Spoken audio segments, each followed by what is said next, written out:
Hello. I don't know if I'm actually live. Hi. I think I'm live now. I've got to change some things around. Oh, hi. Thank you for that lovely um, welcome. I appreciate it. It's nice to see you. Oh, here. Oh God, I'm not muted. I'm not muted. I've got it. I'm not muted. Okay. I don't know. The internet is a little slow today, which could impact the quality of this stream. Fair warning. But congratulations on solving the puzzle. I tried to make it a little harder this week. In the future, maybe I will try to. I don't know. Let me know how. Let me know if that was hard enough or too hard, because I also don't really know what the point. I don't want it to be so hard that like people feel like they can't participate. I just want it to be hard enough that people are forced to collaborate. Because I think that's the point.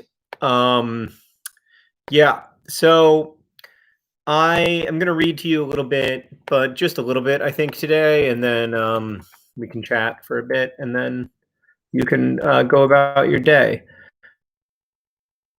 I was going to read slow right now. I don't know if it's the computer or the internet. But yeah, I had to get a login to the Frozen wiki, which is not something I ever thought I was going to do in my life. You know, yeah. So there's a fine line between like wanting you to work as a community and at the same time like not wanting it to be miserable. So I'm going to continue reading the story. I think. With about these two kids who are in a movie and their life as they in the lead up to the release of the movie and trying to make a decision about whether or not they're gonna be in this second movie together. So I think when we left Kai, many of you have asked how Kai's name is spelled. I probably won't read most of your comments now, but I will read all of them later. Somebody is getting audio feedback. Like there's a loose audio connection. I mean, let me try to see what the microphone. I can only mute and unmute myself. All of us are a little bit clicky. Well, that's frustrating. I bought this camera. I bought this computer exclusively. It's a cracking noise. That made it better.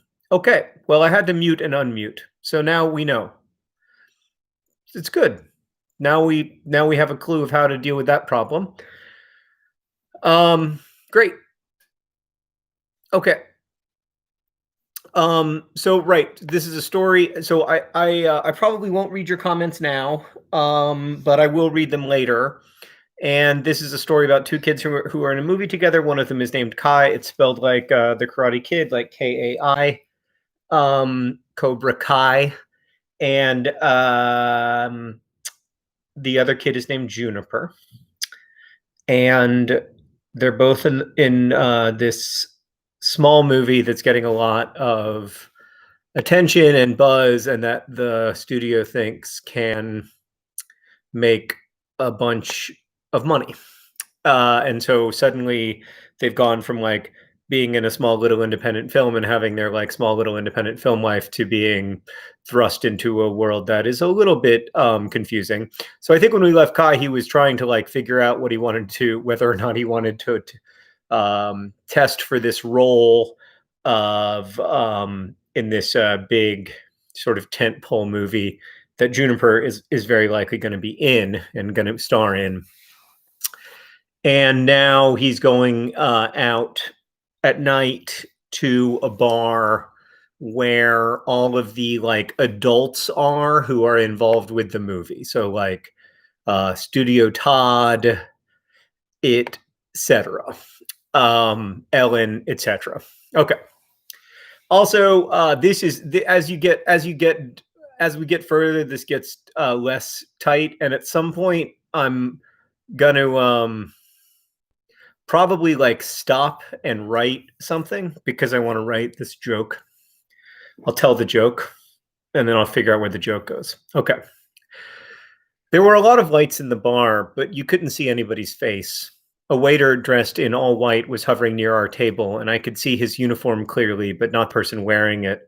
I could hear Studio Todd's voice across the table, a small cocktail table with too many chairs pulled up around it. That's perhaps one too many tables. Going to have the waiter hovering nearby. There's going to be a lot of this because I haven't read this ever. A small cocktail table with too many chairs pulled up around it. Behind Studio Todd, a jazz pianist was playing, but I couldn't really see him either. Studio Todd was telling a joke. I could tell he was drunk because his consonants kept slipping out from under him. I want you to close your eyes and imagine a family living in abject poverty, he said. Absolute poverty. The only thing they own is like a tiny hut with a thatched roof, 2 adults and 2 kids inside this one-room house. Now imagine that it catches fire. Their home. It's burning to the ground. Are you imagining it? Yes, I'm imagining it, Ellen said. Why are you imagining that? What are you doing? Why are you doing that to their home? Wait, is that the entire fucking joke? That's a joke. That's not a joke, Ellen said. That's a shitty morality play. Kai, hello? Todd is ruining our evening with his humor. Studio Todd waved the criticism away with one hand. I don't like that joke, and I'm going to replace it. Here's the joke I'm going to replace it with. Guy comes over, visits with a farmer, and says to the farmer, hey, I noticed you got a 3-legged pig there. And the farmer says, oh, yeah, no, that's Bessie. Oh, she's just an incredible pig. You know, Bessie could actually walk on her 2 hind legs by the time she was 3 months old. And the guy says, well, yeah, that's very interesting and everything, but why she only got three legs? And then the farmer says, another thing about Bessie, she actually won first prize at the Indiana State Fair for all pigs of her subtype. And the guy says, okay, yeah, it's wonderful. But what about the 3 legs? And the farmer says, you know, Bessie's just, she's such an extraordinary pig. Like she just makes all the other pigs feel so happy and comfortable. And she's just everything you could ever want, you know? And the guy says, okay, yeah, I get it. Bessie's an amazing pig, but why does Bessie have 3 legs? And the farmer says, oh, yeah, no, a pig like that, you don't eat all at once. That's the joke I'm going to use. That's the joke that's gonna be there in place of that not very good reference to a Page Lewis poem. Okay. Studio Todd waved the criticism away with one hand and took a drink of his beer with the other. I like that joke because that's basically how movie studios treat young movie stars. It's like a pig like that, you don't eat all at once. All right. Studio Todd waved the criticism away with one hand and took a drink of his beer with the other. The waiter brought me a glass of red wine, but I didn't feel much like drinking. Kai, no shit, you're incredible in the movie, Todd said. I mean, I didn't even know how, I hadn't seen it, so I didn't know. Thanks. The piano finished a song and I applauded quietly, but no one else did. Yeah, I really appreciate you and getting the studio behind it. Well, it's a special film, he said. You don't get them that often in this business. You got to make a lot of Alvin and the Chipmunks to make one Pro Patria Mori, or I did anyway. You hit a grand slam in your first at bat.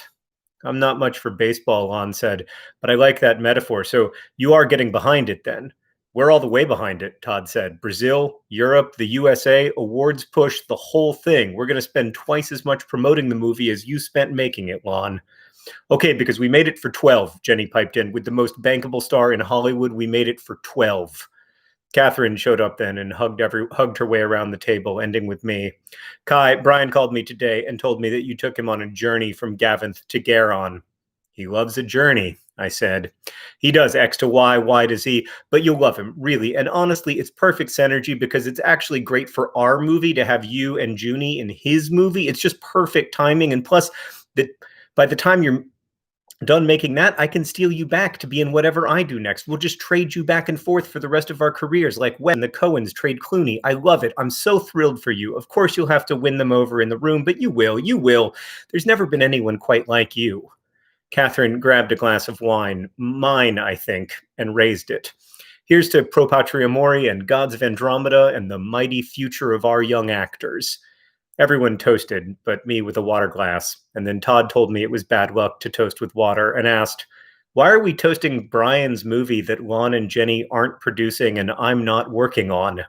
Because Kai's reading for the lead, Catherine said. You are? Ellen asked. I nodded. Yeah, that's the sort of thing your publicist should know, she said. I only found out a couple hours ago. And your first call should be, she said. I hadn't even made my first call, actually, but I didn't say anything.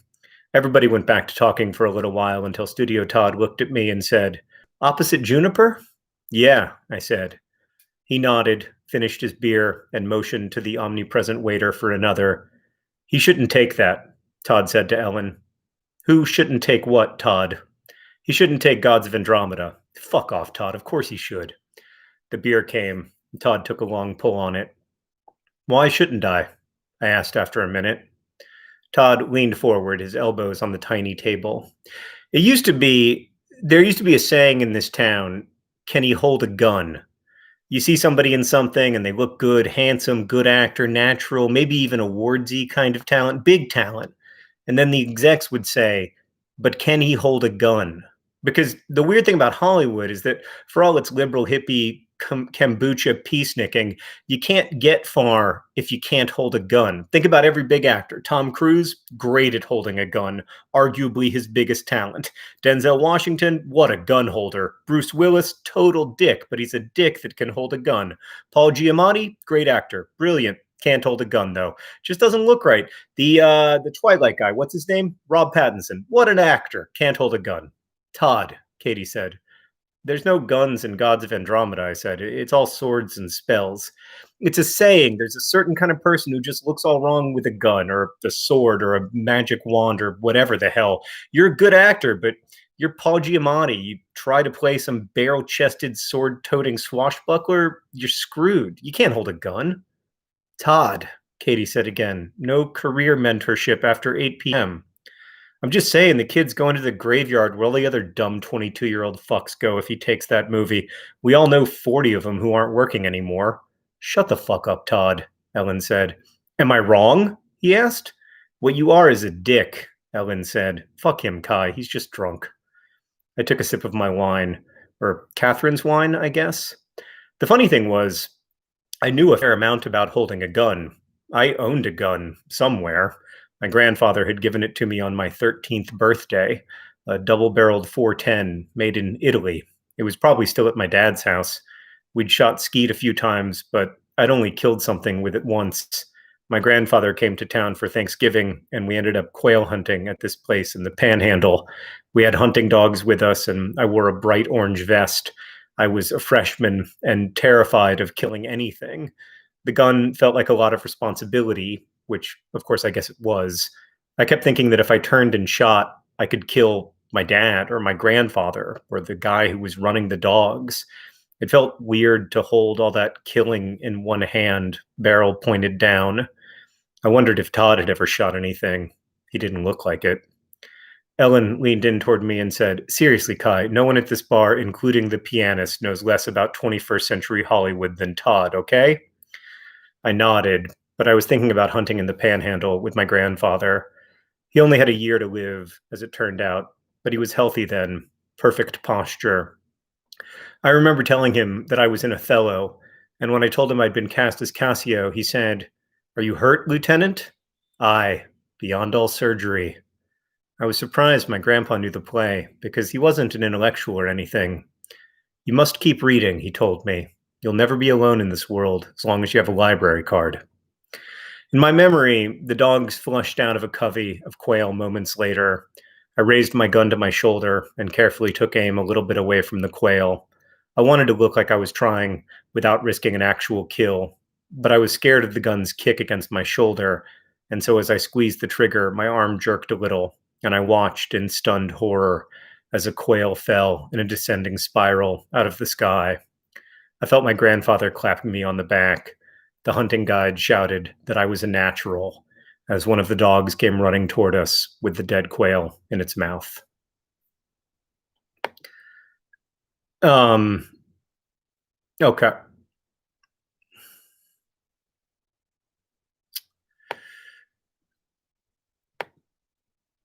All right. So,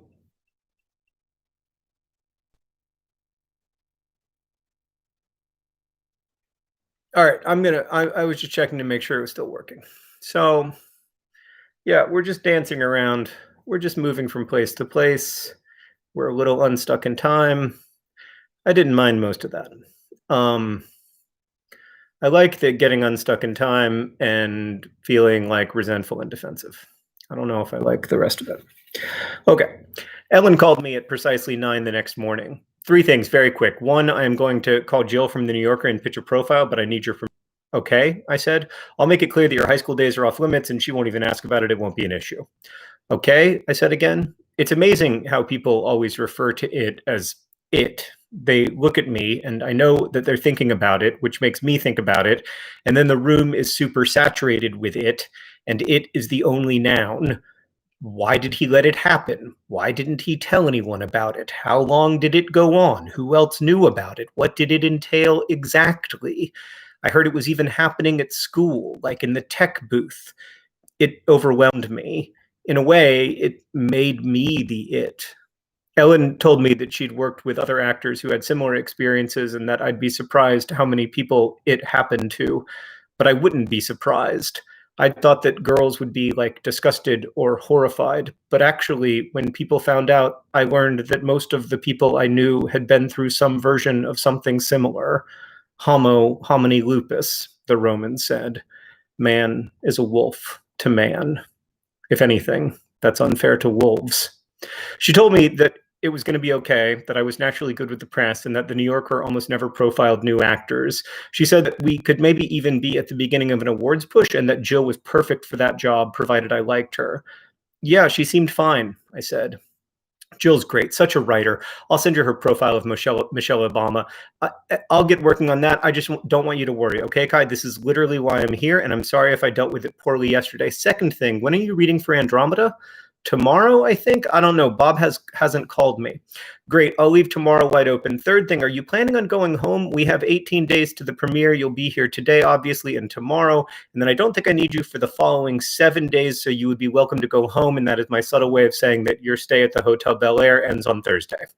And it's currently Tuesday? It is currently Tuesday. It actually is currently Tuesday. Yeah, okay, I guess I'll go home. Great. I'll book you a flight for Thursday morning to New York, I guess, I said. Great, done. It'll be commercial. Sorry to say. First class, though. I have to go now to attend the Pro Patria Mori marketing meeting. It's all you all the time, Kai. You can call into this meeting if you want. By the way, God knows Juniper's going to call into it. I think I'm going to keep looking 0 days into the future. I love it. Beautiful. Speak soon. I finally called my dad that morning, sitting in what I had come to think of as my tiny pool. It was really just a hot tub that wasn't extensively heated, but it was mine for 2 more days anyway. My dad picked up on the first ring. Kai, where are you right now? I'm in a hotel in California. I'm fishing on the St. Johns River with Buck. You remember Buck? Yeah, I said. Tell Buck I said hi. My son, the famous actor, he says hello, Buck. How's Hollywood, buddy? Good, I think. I saw the movie, and I think it's really good. You think too much. I can't wait to see it. We got our tickets to New York booked and everything, me and your brother. Your brother's here too. You want to say hello? Yeah, I said, although I didn't really. My brother, half brother, technically, is 12 years older than me. He's a dentist. Nice guy. Hey, Jeb. How's Hollywood? Good, I guess. I can't believe I get updates on your love life from my Google alerts. You do? Yeah, just this morning. You're dating that girl from the movie, June? I sighed.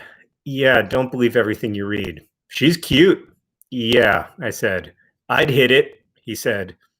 Good to know, I answered. Christ, you don't have to get defensive. I thought she wasn't your girlfriend. She's not, I said. How's Miranda? His wife. maybe not Miranda, since that's a character in Hank's movie, Hank's book. How's let's go over to the chat. Emma. How's Emma? How is Emma? How's Emma, his wife?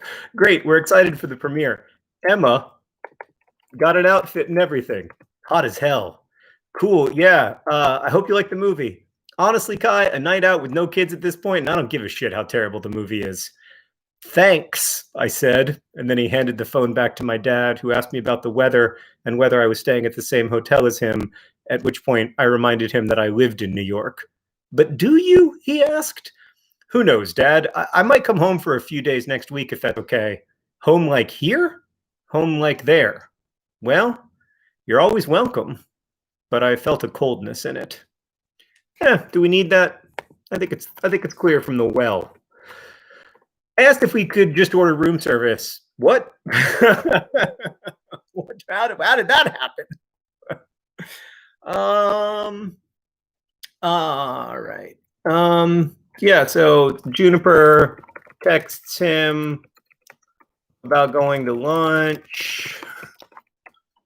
And that's how we make that transition somehow. And now I asked if we could just order room service, and she wrote back, my place or yours, with one of those ambiguous emojis that I can't parse, a face that was smiling with half its mouth but not winking.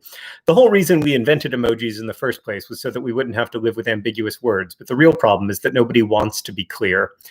That's true, but is it something Kai would think about? Probably not. That's more of an observation made by the author, I'm afraid.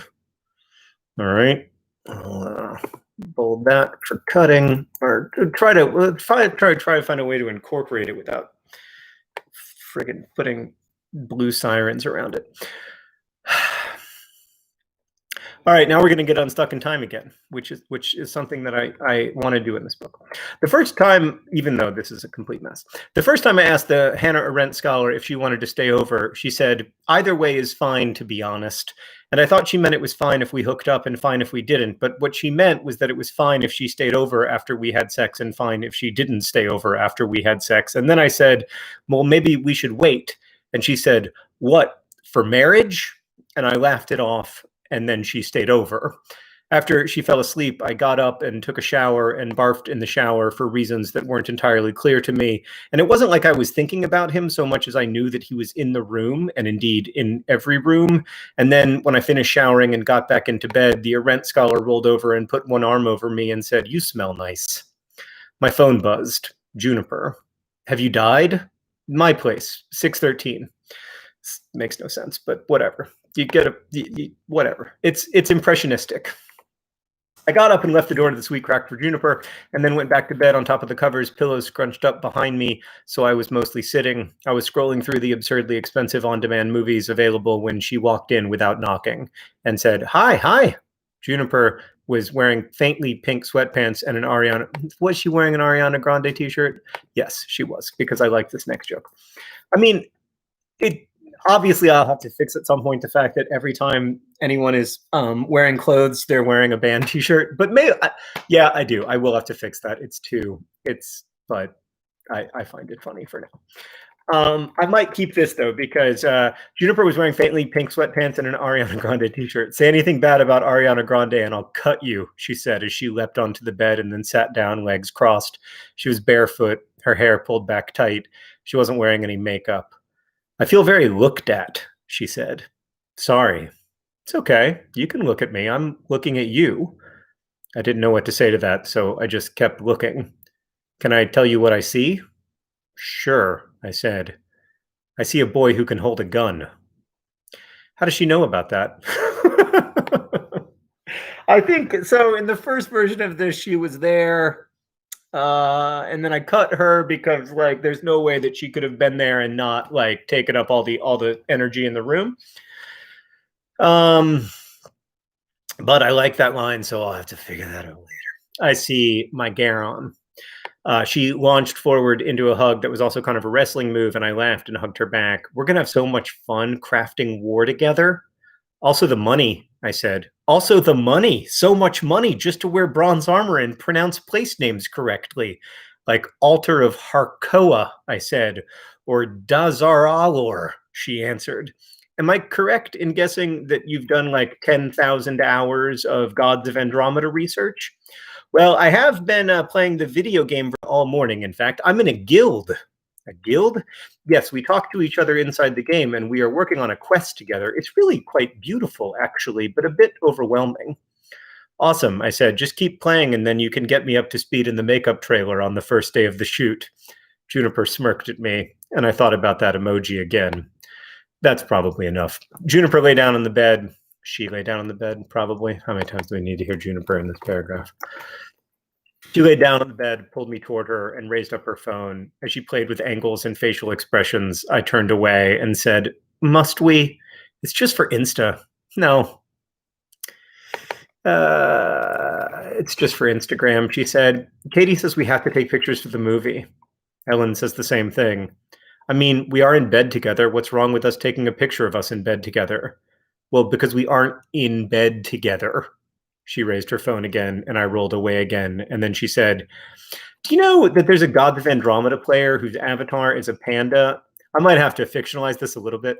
Whose avatar is a panda and who has managed to achieve the highest level in the game without ever participating in a battle of any kind. He spent like thousands of hours walking around this one island picking flowers, and I guess you get like a few extra points for every flower you pick. And so he's just been picking flowers 4 or 5 hours a day, 7 days a week for the last 8 years.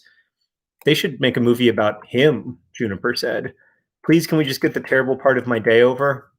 I rolled back over and put my arm around Juniper and then smiled with half my mouth for the camera.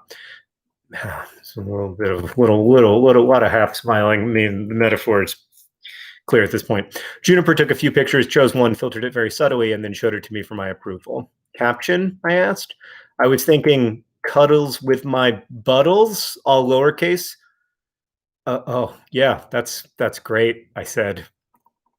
You think you're very special for dismissing the immense power of Instagram, she said as she posted the picture. I do think I'm very special. Let's watch a movie, she said. Okay, but are you going to check to see how many likes the picture has every 5 minutes and then try to use that information to extrapolate out approximate opening weekend numbers for Pro Patria Mori and then tell me that I should be happy and or sad about how well and or poorly our movie is going to do? Ugh, Kai, first off, it's not our movie. It's my movie featuring you, she said. It's Keanu's movie featuring both of us, I said. It's Catherine's movie starring Keanu featuring me and introducing you. That was just too good. I had to smile and nod. Secondly, yes, I am going to check how many likes my stupid picture got and how many new follows it got you because I tagged you. You're welcome. This is how I quantify my value to the social order, Kai, and I'm going to check every 5 minutes because I am nervous about our movie and I am looking for hints about whether people care about it or us, and Instagram specializes in making people believe it gives reliable hints. Keanu's movie, I said. Keanu's movie. What are we going to watch? I was thinking John Wick 2, I said. People say it's the thinking man's John Wick 1, she answered. Juniper's speed always astonished me, her listening. You think acting is about lying or make-believe, but really, it's all listening. Acting is just paying attention. And God, she could pay attention. As we watched the movie, I couldn't stop thinking about, well, let me check and make sure everyone's still here. Okay. I don't know if we need, as we watched the movie, I couldn't stop thinking about whether I found Juniper attractive. She was certainly pretty, although not in a steal your breath kind of way. Juniper's face held makeup well. It was a great face for gathering light and reflecting it back into cameras. But looking at her now, as she squinted at John Wick's relentless killing, I couldn't tell how I felt. She had thin lips and improbably large brown eyes. I look like a cartoon character that became a real girl, she told me once. Her hair fell extremely straight from her head, a rich brown, naturally highlighted red. I liked the way Juniper sat on the couch. Well, she was just on the bed, but whatever. Her legs curled up together, one hand across her stomach. I liked the way she glanced at me during the most violent bits and made an exaggerated face. I liked the way she laughed at the jokes in the movie abruptly and generously. If you were out on stage doing improv, you'd want Juniper in the audience. And I like people like that. So I had to be attracted to her She was attractive and nice, and this is the fucked up shit my brain does when I get within a mile of human sexuality. I didn't even really know what attraction was, let alone what kind of people I was attracted to. About two-thirds of the way into the movie, Juniper leaned over into me, and I put my arm around her, and I could feel my rib cage against hers, the strangeness of her breaths rising and falling toward and away from me. Sex has always stressed me out, even before. I guess that's part of what made me an attractive target or whatever. He told me once, "You know, I know what you like," which is one of those very complicated sentences made entirely of simple words. I thought of Juniper seeing me naked, what she'd say or do. When I'd been with the Hannah Arendt scholar I definitely wasn't dating, she told me she liked this part of me just above my hip, and he'd said that too. He'd said that guys and girls all had that little arc of muscle that stretched from the pelvis to the hip, and that's why he liked both guys and girls. And I'd sat there and let him stroke and feel good, or at least something adjacent to good. And then the Hannah Arendt scholar said the same thing, and I felt like I was going to throw up, but we did it anyway. And if she noticed anything, she didn't say it. "Are you ill?" Juniper asked. "Well, I just saw a guy get his face shot off," I allowed. "No, seriously, you look terrified." "I'm good, let's watch the movie." She grabbed the remote and paused it. "What?" she asked. "Nothing, really." "Is it me, my proximity, the leaning, breathing?" "No, because I can sit up very straight. I have excellent posture. I didn't mean to. I'm just worried about the test tomorrow. I really want to get it. I really want us to get it." "Us," she said. "Yeah," I said after a second. "I mean, I will do the movie with Dora the Explorer, but I'd like to do it with you."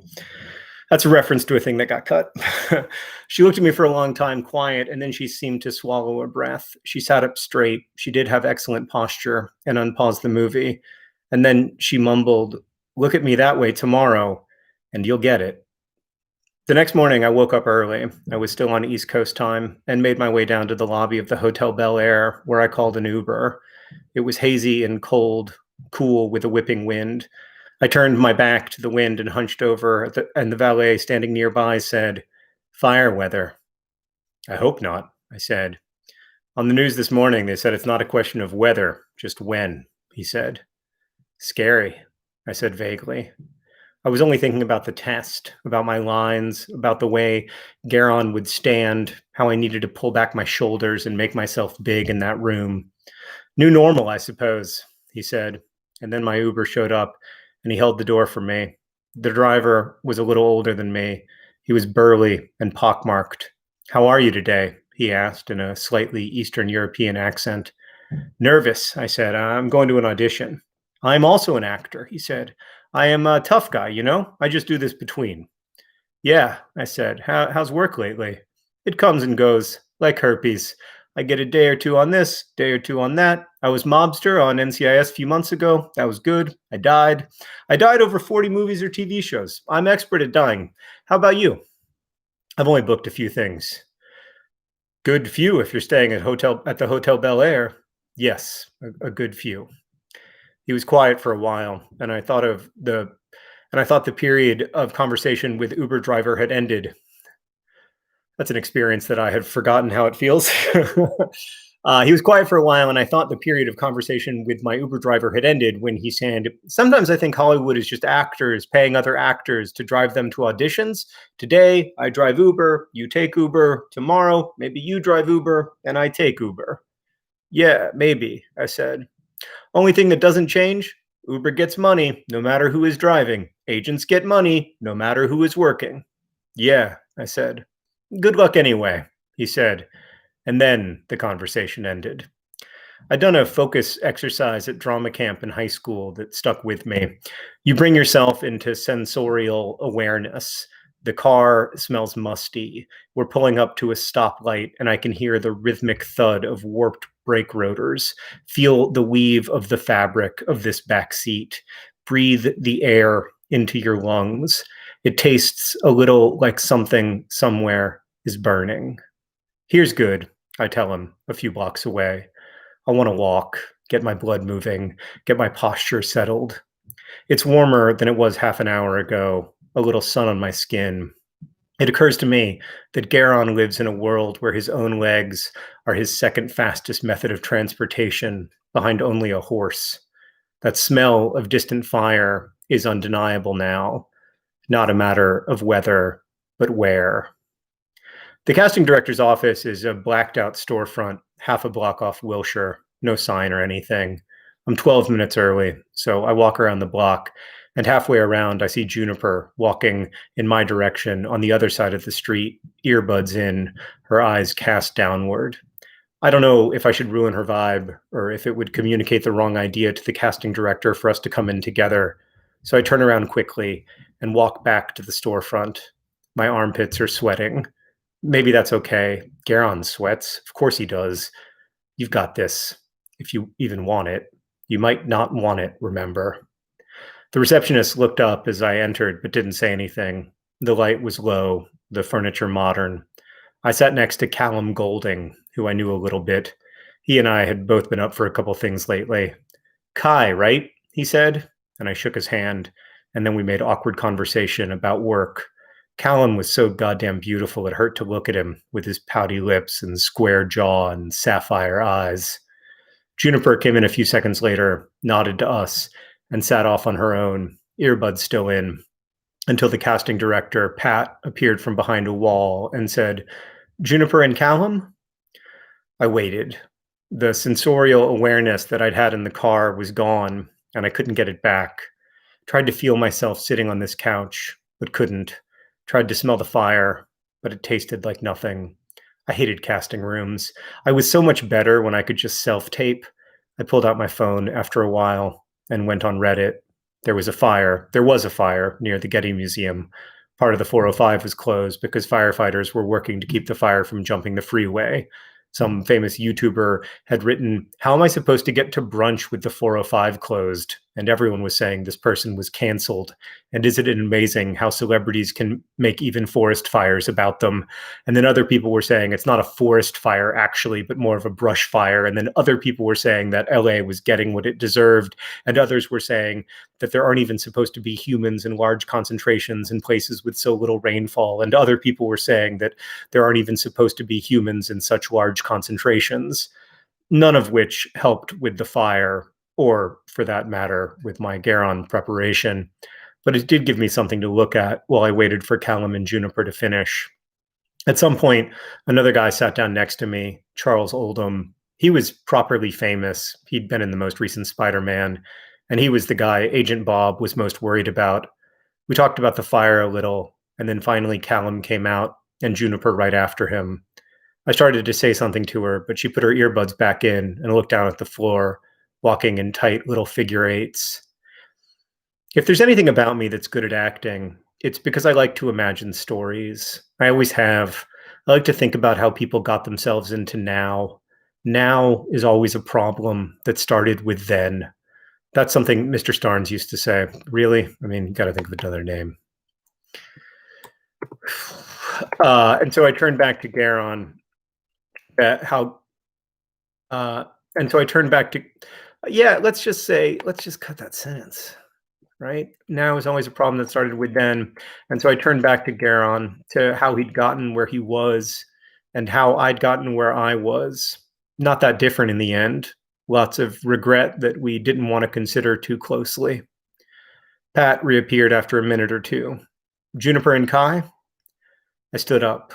Charles Oldham told me to break a leg, and I said, "Yeah, you too," and followed Juniper and Pat back through a hallway lined with headshots of every famous actor you could imagine, and then into a room lined against the back walls with black foam sound insulation. At the table near one wall sat Brian and two women wearing all black I didn't recognize. I walked over and shook their hands for some reason, even though Juniper didn't.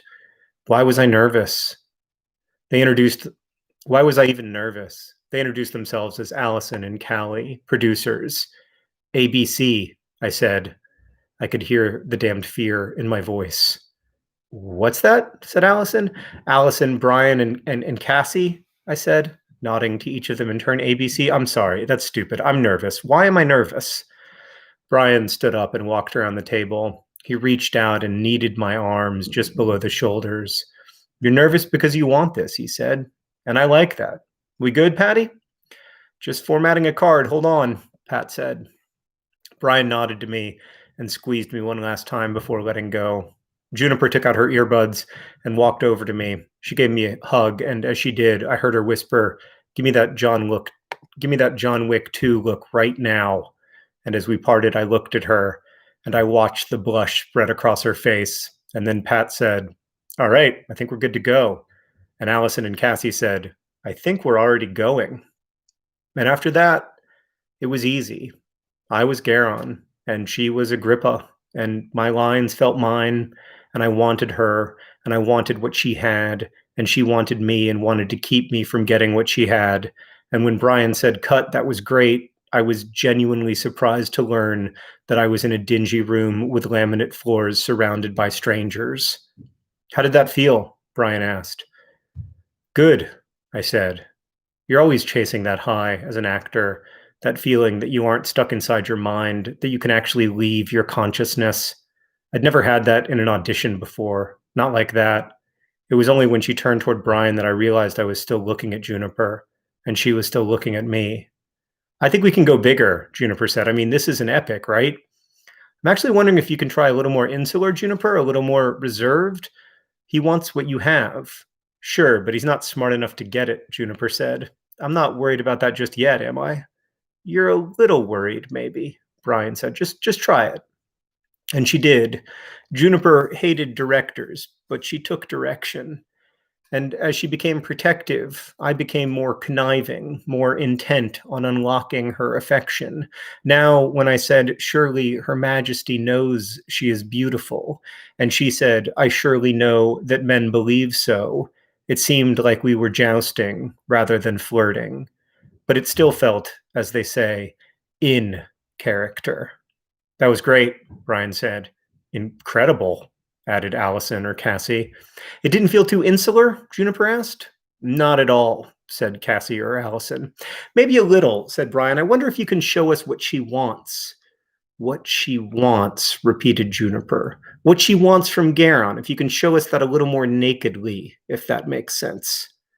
That makes sense, Juniper said, although I could hear the doubt in her voice. And so we went again, and now I could feel her aggression. She stepped toward me this time as she said, "I surely know that men believe so." And I felt somehow small, only eking out my next line. In this, if nothing else, men are wise. And she seemed only to grow as she said, "Indeed, in that and nothing else." Great, said Brian. Great, brilliant. Kai, I love how you roll with her. And Juniper, I love how you know that you're the queen. It's great. Allison, Cassie, Pat, I think we can move on to the next scene, Pat said. I think we've got great options. And so we moved to the other scene later in the movie when I'm beginning to chafe at the servile role I'd earlier craved. I started that scene with, "Am I a handmaid to you?" And Juniper paused a long time. So long I was pulled out of it and thought she might have forgotten her line before she said, "No, my dear, handmaids are critical. You are my husband. But am I not critical to Azeroth? Every citizen is critical to Azeroth. Each has duties to fulfill. Even I have duties to fulfill. I do not wish to be just another citizen of Azeroth," I said. "And I do not wish to have the responsibilities of a queen, but here we are, my love." "Am I?" "Are you what?" she asked. "Your love," I said. She surprised me with a kiss, a quick one on the lips, a little patronizing. "Of course you are, my love." "And you are my love," I said, surprising myself by kissing her back. But she pulled away quickly and smirked. "Ah, but no," she said. "I am your queen." "Can we try it without the kissing?" Brian asked. "Sure," I said. And we did, but it wasn't as good. We ran it 2 more times. In moments, it felt like Juniper was too attached to her power and I too smarmy in my pursuit of it. But Brian could sense it too, and he talked us through it. With Juniper and the table between us, I didn't mind Brian. He did manage to make me feel like I was doing something more than being in a dumb fantasy movie, like I was after something universal and important. By the third time we ran it, I wanted to keep going, just so I could stay in that world with Juniper, stepping back as she stepped forward. But then it was over, and I was back in the reception room, and the earbuds were back in Juniper's ears, and I was walking through the waiting room past Charles Oldham, who told me to have a great one, bro. I called Bob as I started walking. He picked up on the second ring. How'd it go, kid? I don't know. It felt good. Juniper makes it easy. I'll call you the second I hear something. I'm sure they loved you, kid. I gotta go. I walked a few more blocks before I got an Uber. I could have gone anywhere, of course, to a museum or a movie or the opera or whatever, but I just went back to the Hotel Bel Air and ordered room service and watched TV. All the networks were covering the fire. There wasn't much to say about it. It was burning, and people were trying to stop it from burning down buildings. But they managed to keep talking about it nonstop anyway, and I managed to keep watching. It was past 1 when Bob called me. It's you or Charles, he said by way of introduction. I think there's some internal debate. The director loves you. Patty loves you. I think we're on a journey to make sure the studio loves you. Charles has experience. He's a name. Yeah, I get that. Do you know he has 14 million Instagram followers? I did not. The studio salivates over that shit. They love a number. Juniper only has 2 million. That's what Allison from the studio told me. Only 2 million? Christ, you're basically dead on social is what I'm... Christ, you're basically dead on social is what I'm told. So it's me or Charles. Yeah, I think this one might not be going our way. It's the studio that makes the decision, but I'm having Catherine call Allison. That might help. I've got a colleague who works with Keanu. He's going to ask Keanu to call. Juniper will have some say. You should call her and say what? Tell her you want to spend 4 months in fucking Vancouver with her. If there's one thing that's obvious from Pro Patria Amore, it's that she wants to fuck the living daylights out of you. Bob, Christ, she's an actor. It's acting. I'm just saying, he said. I really hated when Bob said shit like that because it reminded me that he thought shit like that. I'll call her, I said, and then I got off the phone with Bob. Whenever Bob says, I think this one might not be going our way, that's it. They never fully reject you. They just ghost you. And one day there's this movie poster with Charles on it.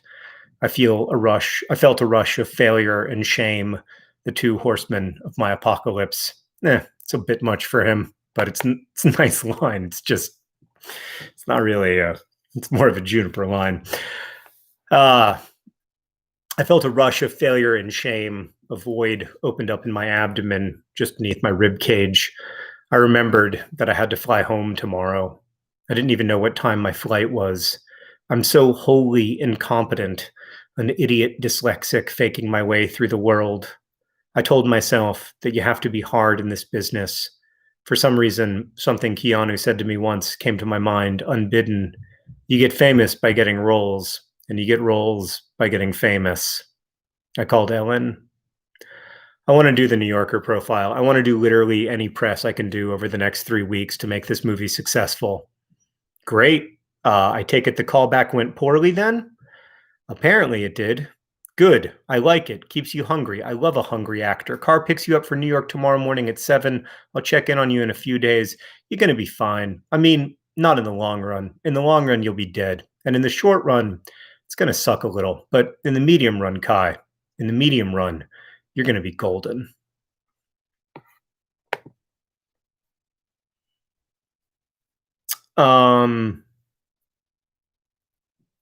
Yeah. That's what I got. I mean, it was, parts of it were the stuff in the casting room felt good to me. Maybe a little. Okay, you can't hear me, and that means that well, that's not how I wanted to end the show.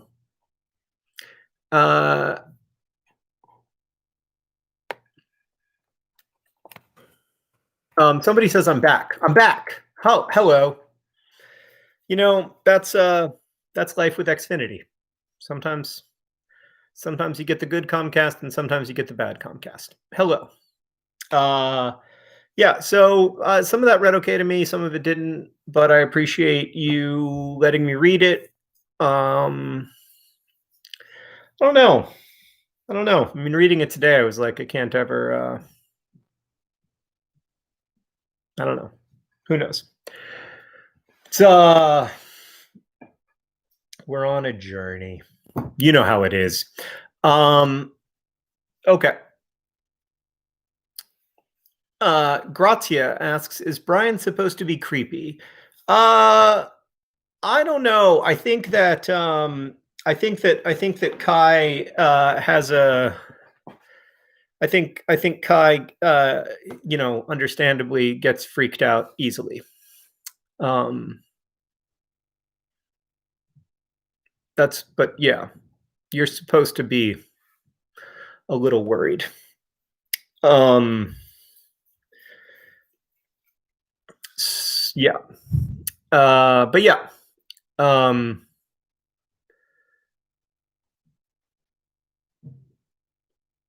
yeah. Uh okay. So as for the story, yeah, there was stuff that was good and there was stuff that didn't work for me. But I like I like the idea. It's not quite working yet, but I like the idea of it building to this scene where you see them act together, and even though they're in this like tiny little room, and there's no fancy sets and there's no costumes and yada yada yada, and there's no music, it's none of the things that make movies great. It still feels great to them, and they feel really alive in that moment, and they aren't there. And I like I like one thing I thought worked okay was I thought the dialogue in those scenes is so much better than like the dialogue that they are reading like on the plane and stuff.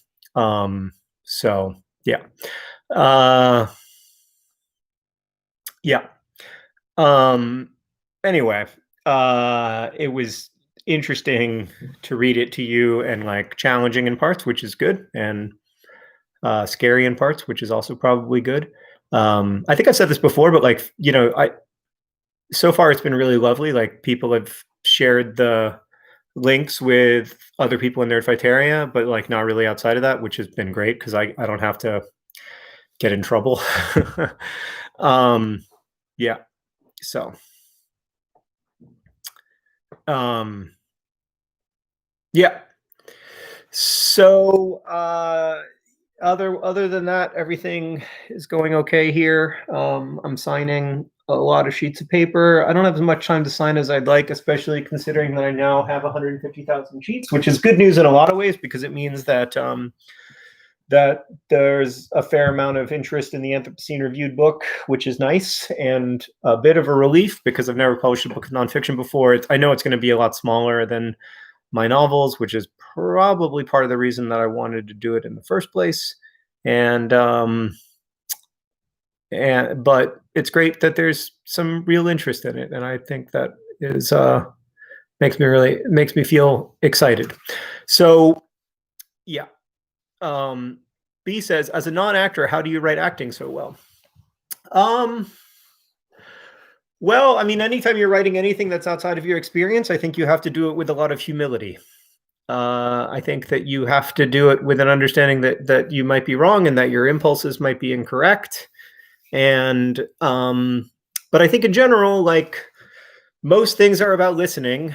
Most of writing is about listening. I know a lot of actors. I've worked with a lot of actors in various capacities, not just like recently, but also, when I was a kid. Like I was never into theater myself, but because I didn't have any extracurricular activities, but I had friends who were really into theater. I did act in some plays, and so I'm not a good actor, but I've acted. I've been on stage with people who are good actors, and so I've seen some of what's so pleasurable about it, and I think there's something that's analogous about the pleasure of writing, or at least like for me, or there was something analogous about the pleasure of writing. I think it's a little different now, just because it's my job, and when you're writing for yourself, or when you're writing for a very small audience, or you can't imagine the audience really. There's a sort of like fearlessness to writing because you don't have to worry about like people reading something ungenerously, or maybe you do, but I just didn't when I was younger. Whereas now, like, I'm much more conscious of that, and I feel like more like conscious of the act of writing. When I was younger, I felt like a complete lack of self-awareness and self-consciousness, which was a huge part of the pleasure of it, you know. And then as I've gotten older, I've had to find other things that I enjoy about writing, because that kind of, um, you know, isn't the same. So yeah. Um, will most bookstores be able to pre-order the Anthropocene Reviewed book? Oh yeah, yeah. I mean, it's going to be published by a big publisher. It'll be published internationally very effectively. So if you live, it seems like maybe you live, you said you live in Africa, that shouldn't be a problem. Asks how many books I read in a year. Depends on the year. You know, some books take me a long time to read. Like right now, I'm reading a book called, and so, but I try to read every day, and I try to, yeah, I try not to read. I try not to spend too much of my reading time reading the internet, because, yeah. Ellie asks, where can I buy a signed copy in Canada? The better question about the Anthropocene Reviewed book, Ellie, is where can't you buy a signed copy? There shouldn't be any unsigned copies in Canada, at least in the first printing. So if they go back to a second printing, then there might be some. But if you pre-order the book from Canada, you will get a signed copy. You can, if you go to the most recent Vlogbrothers video, it lists the specific ISBN, but like realistically, it's much harder to order, and much harder to order an unsigned version than it is to order a signed version. Oh, I know why the problem.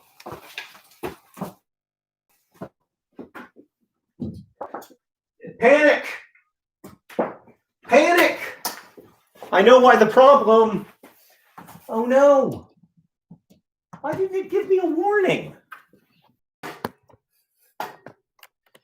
Okay. Okay. Everything is better. Oh. Okay.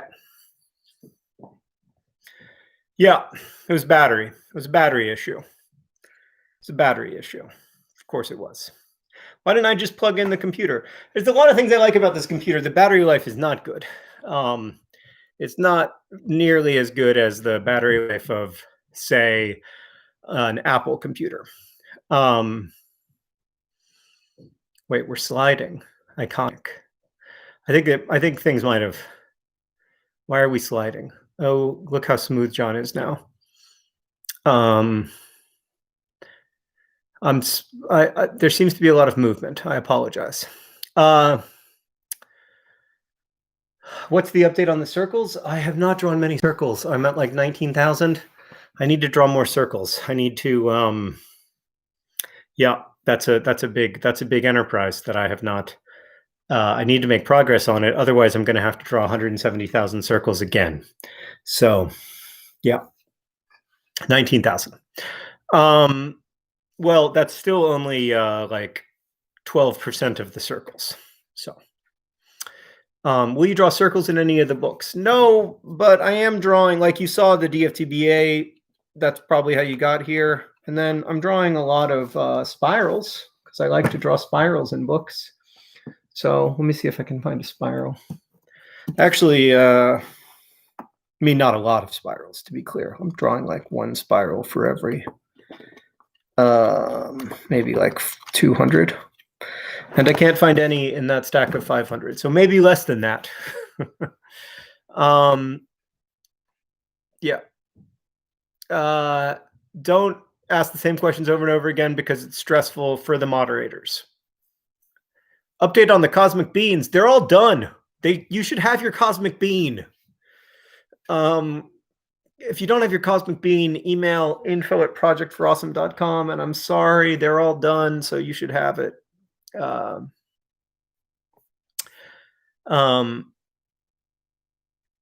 Will you leave a place for us to write our own review in the Anthropocene Review? That's a very good idea. but it's not a journal, so probably not. There will probably be a couple pages at the end where you can write your own review, because that's the way that books work, is that there's almost always 2 pages at the end for to make room for any mistakes that might happen or problems that might occur in printing. Um,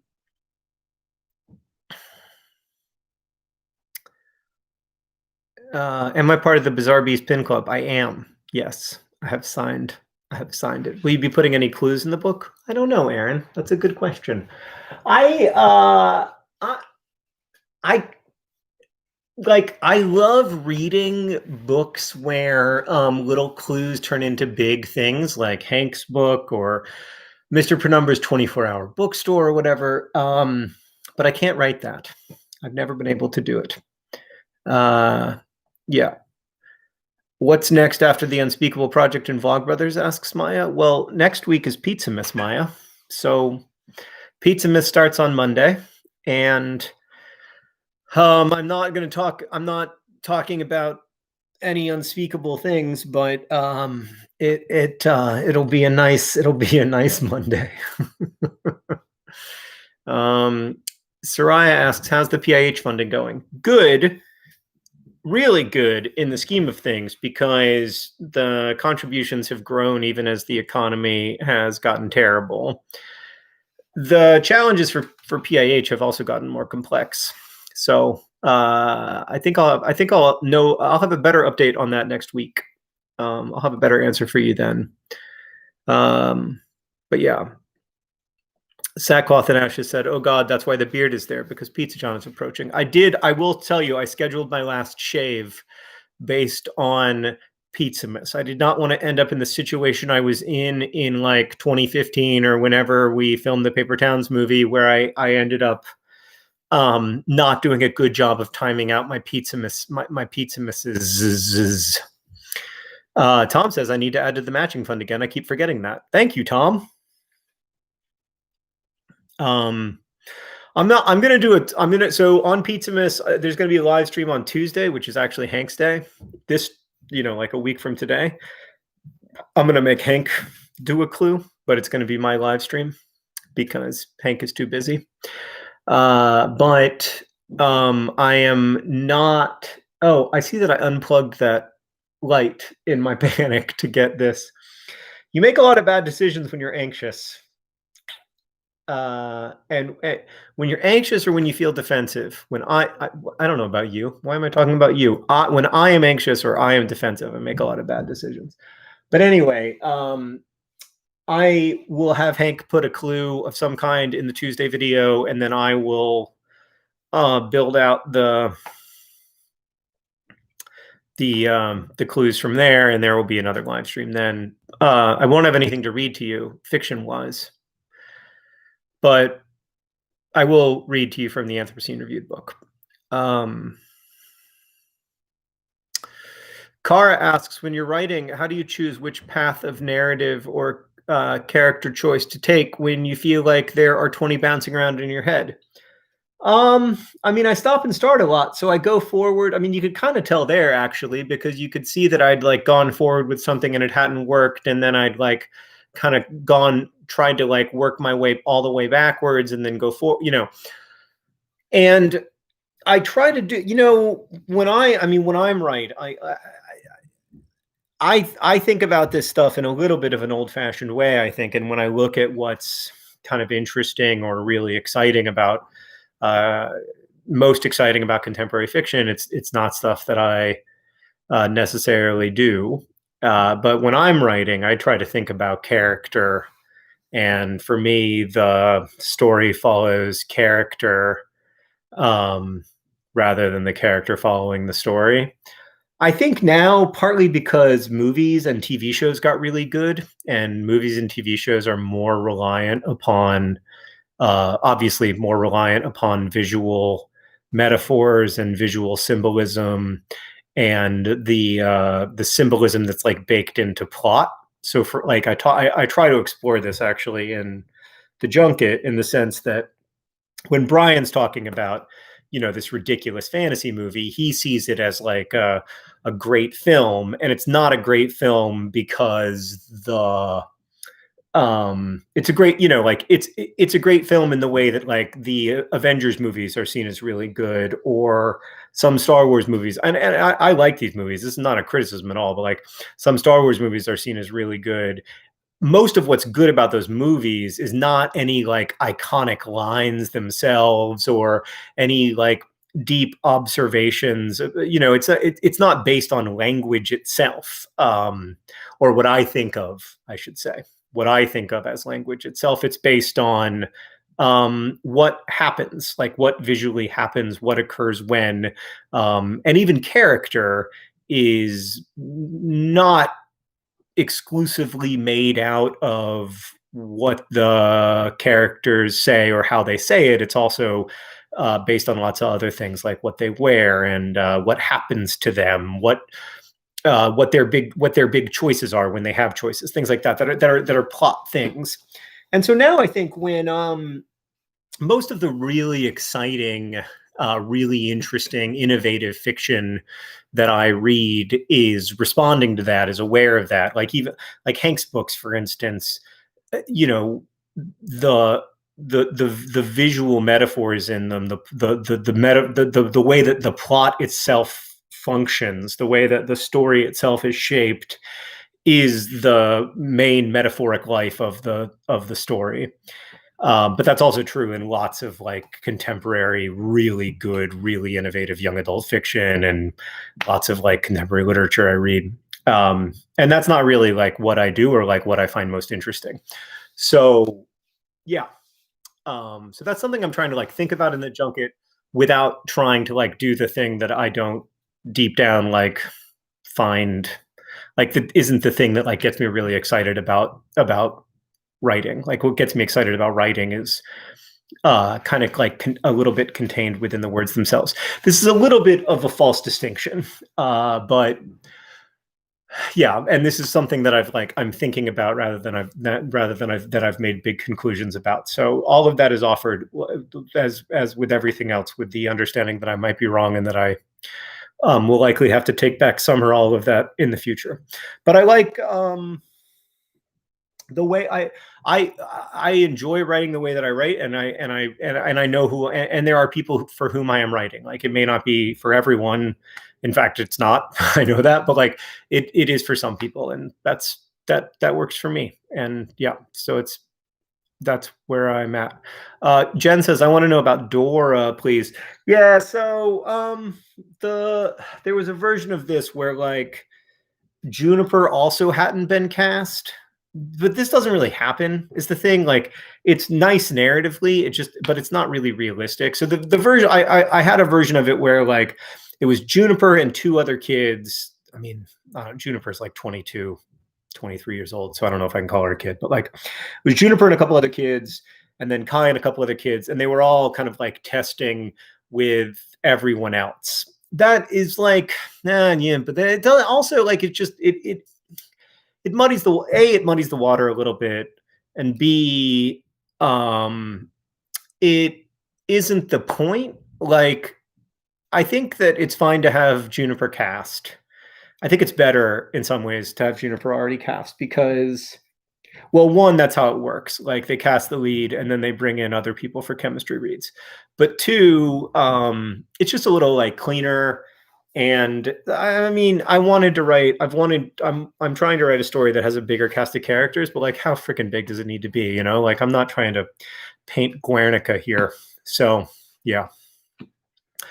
Um, I'm glad to hear from some 23-year-old kids who are okay with thinking of them as kids. Can I talk a little bit about Kai's sexual orientation? Yeah, I mean, I try not to like talk about things outside the book. Like I don't want to be like Dumbledore's gay now. I don't not a huge fan of the post hoc, or like, I'm not a huge fan of authors commenting on stuff outside the text in general. But yeah, I mean, I think I don't know, it's hard too, because I don't want to it sounds weird to say I don't want to speak for him, but I kind of don't. But I think he would. Yeah, I think he would identify as queer. Um, and I think you'll know that, and I mean, I think you'll know that in the story. Um, so, uh, yeah, um, it's a complicated.